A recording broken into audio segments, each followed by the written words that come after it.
Hi everybody and welcome back to Lost Genre Reddit Stories. This post is from the subreddit Am I the A-hole and it's by user normalad3742. Am I the a-hole for demanding that my husband and I go on video consenting to an opening relationship before allowing one? I, 35 female, have been with my husband, 35 male, since we were 15 in high school and married him at 25 after our first child was born. We are each other's only partner for everything and I thought we were good until my husband told me that we weren't.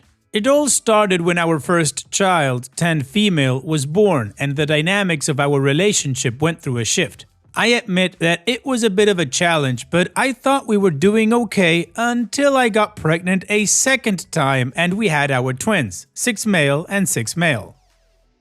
It was rough, and between child rearing, both working, taking care of the home and struggling to save for a bigger place, I honestly started to wonder if we'd make it.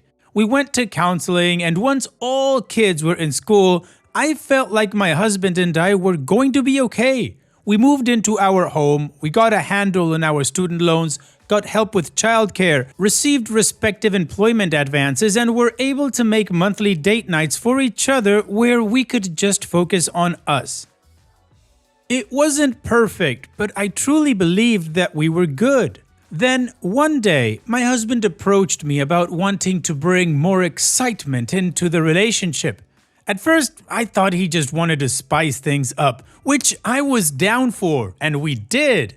But then, he started to drop little hints about wanting more and asking me if I ever had any regrets about when we met. It took a while for me to be honest with both him and myself, but I finally admitted that there were certain things I wish we could have done differently, and he seized that moment to bring up opening up the marriage. I was shocked, confused, hurt, and the thought of cheating entered my mind. He assured me that it wasn't and sent me articles and videos about ethical non-monogamy, but I wasn't initially open to it. Unfortunately, my husband didn't stop and kept pestering me about it to the point where it would ruin our date nights, and after a year, I relented just to get it over with, but insisted on some ground rules. One of them being that I wanted us both to sit down together and record ourselves consenting to allowing the other to have a partner. When my husband asked why, I showed him a post about a woman who was in an open relationship with her husband. But one day, while she was out with her boyfriend, a relative of the husband's saw, took pictures and then confronted the wife with the entire family. They accused her of cheating and her husband just let her take the fall. I don't ever want to be in that position, but my husband dismissed it, saying that what happened to her won't happen to us and that no one else needs to be in our relationship, which I found laughably ironic. I told him no video confirmation of consent, then no open relationship. My husband thinks I'm being paranoid, unreasonable, selfish, unfair, and unwilling to compromise. Am I the a-hole? No, you're not the a-hole, OP. You're someone who gave everything to hold your relationship and family together, only to be met with pressure disguised as a conversation. Your husband didn't bring this up as a mutual idea. He wore you down, ignored your discomfort, and rejected a simply boundary meant to protect you. So let's just be honest about this whole thing. If he's pushing this hard, it's likely he's already cheating on you or has someone waiting in the wings. The refusal to record consent, that's not about privacy, it's about having plausible deniability when things do blow up. So in my opinion, you should give him exactly what he wants. Freedom. Let him explore life without you. File for divorce, protect your peace, protect your children, and don't look back. You're not paranoid, you're clear-eyed. You deserve better than being manipulated into self-betrayal. And what do you guys think? Let me know in the comment section, and now let's check out the community comments. Ambitious Effect 6429 says, if he's bringing up opening up the relationship, chances are good that he already opened it up without your knowledge. In the unlikely event that he hasn't, he has someone already lined up, at a minimum. Not the a-hole, and start getting those ducks in line so you aren't blindsided. Nobody but my shadow Red says, not the a-hole. Your husband certainly is an a-hole. He's been damaging your date nights to pressure you into doing something you apparently don't really want to do. And I think that prevents you from improving your marriage as it is. He did do a good job of projecting a description of himself onto you. Paranoid, unreasonable, selfish, unfair, and unwilling to compromise. Think very carefully about how you will feel if he does find other partners. The second reason that he is an a-hole is that he is dismissing your concerns about making it clear that you both, including him, agree to this. How would it hurt him to make matters between you clear? Which leads to the third reason he is an a-hole, apparently, to judge by the stories that we read here. Husbands who want an open marriage often mean only for themselves. Apparently, they think that they will be surrounded by eager beauties and their wife won't attract anyone or won't want to. Suddenly, when they see that they were totally wrong, they want to close the marriage again, especially if their wife has been more successful at finding alternate partners. Good luck to you. Limber Puppy says, not the a-hole. Your marriage is pretty much over. He's going to F who knows how many women while you're at home with the kids playing happy family. He's probably not just going to have sex with them, but date them, taking the money that should be going towards your family and taking women to dinner and hotel rooms. Is he going to watch kids while you go on dates?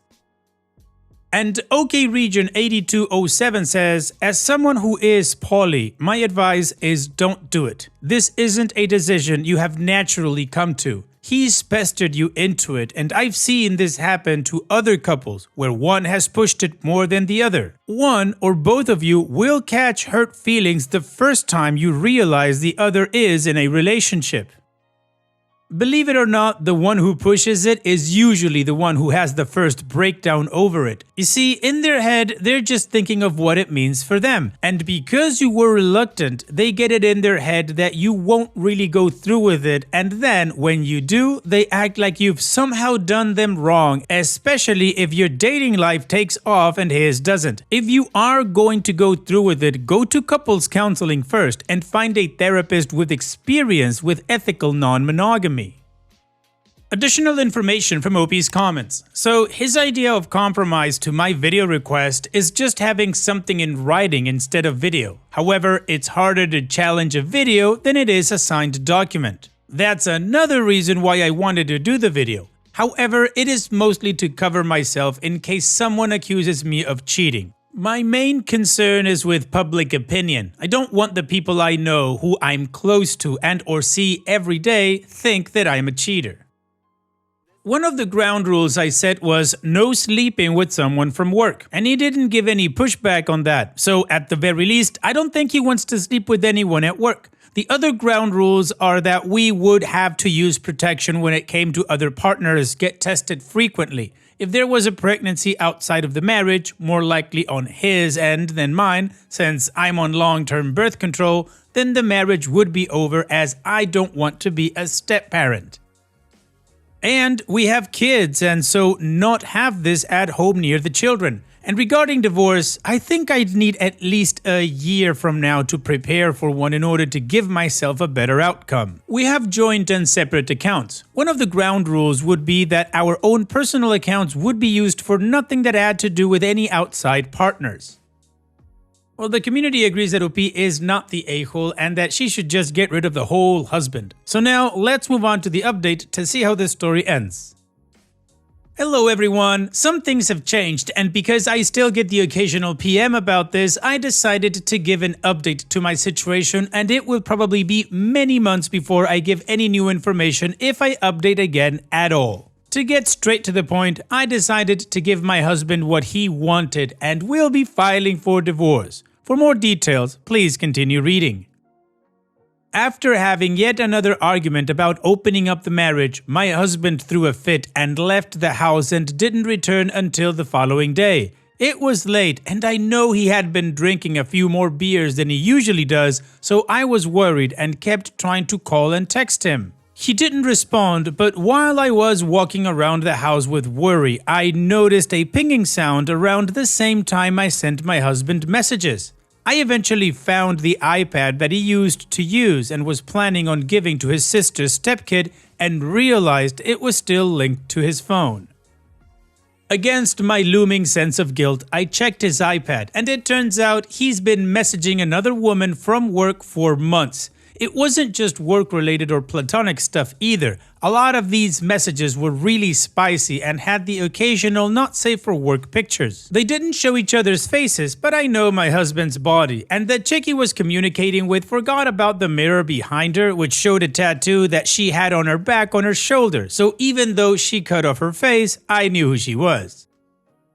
According to the messages, they haven't gone all the way, but they have done other stuff and made jokes and comments about me. To make it worse, he's also been messaging some of his friends and cousins about me, saying how disgusting he thinks my body has become since having our kids, how he hates that my breasts have tiny stretch marks and aren't as high up as they used to be, and resent me for putting my desires of doing motherhood a certain way rather than considering the needs of my partner.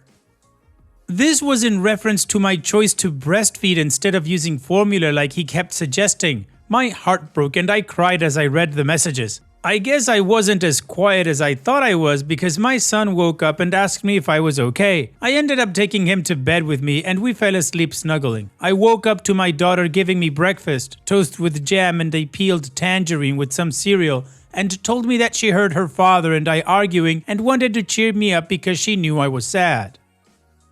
This made me angry inside, not at the kids, but at my husband. How dare this man subject these beautiful kids to this type of chaos, all because he wanted to get laid. In that moment, something in me broke emotionally, and I no longer held any care or love for my husband. Part of me was hoping something terrible did happen to him while he was out, as it would be a much cleaner break for me and my kids, and I would have the benefit of his life insurance policy. Maybe I should see a therapist about that.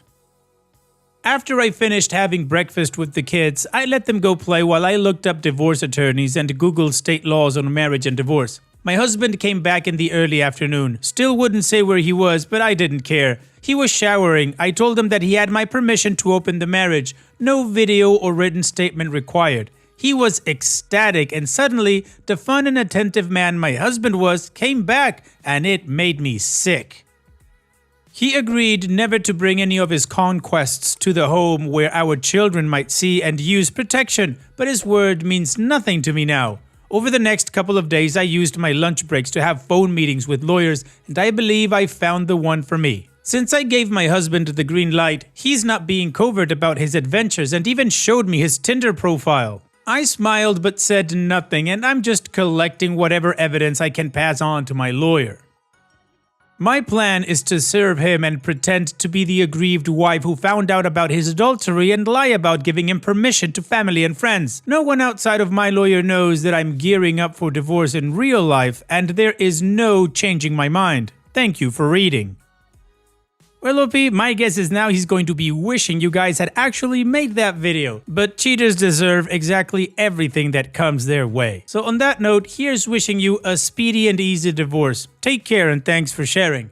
And now let's move on to the next post that also has an update.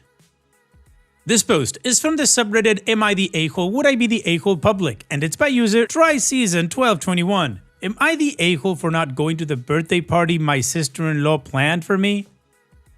Last Saturday was my 35th birthday, and the only thing I really wanted to do was spend time with my husband Chris and our 5-year-old Eliza. I didn't have any plans to go out because I don't really like going out unless I absolutely have to.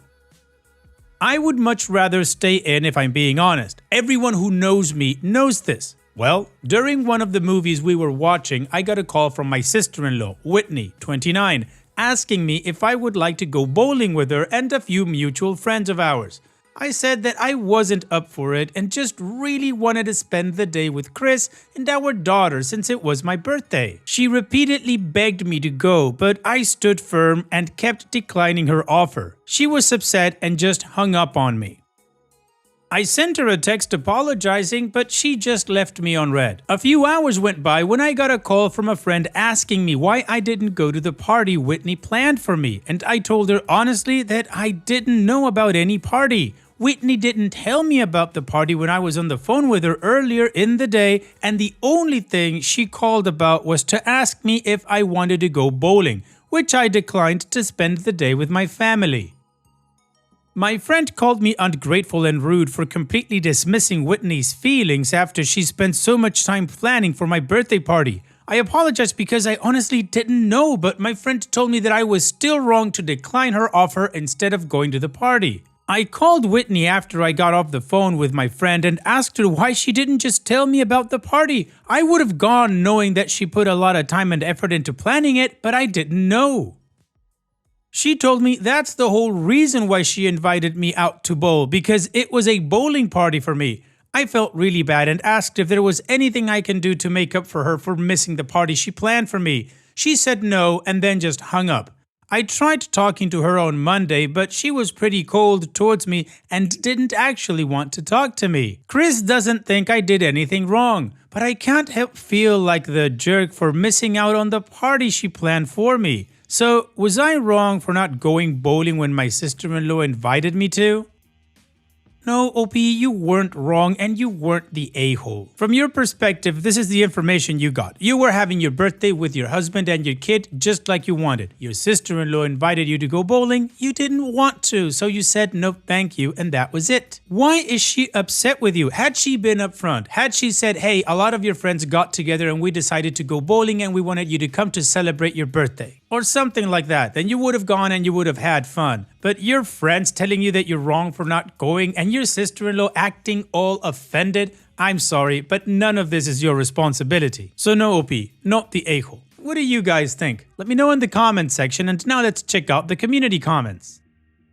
Professional Disc 7699 says, not the a-hole. You didn't want to go bowling. At no point was an actual party in your honor mentioned from what you posted. This is on your sister-in-law. Granted, she may have been trying to surprise you. However, given you said no to just bowling, it's on her to make more of an effort.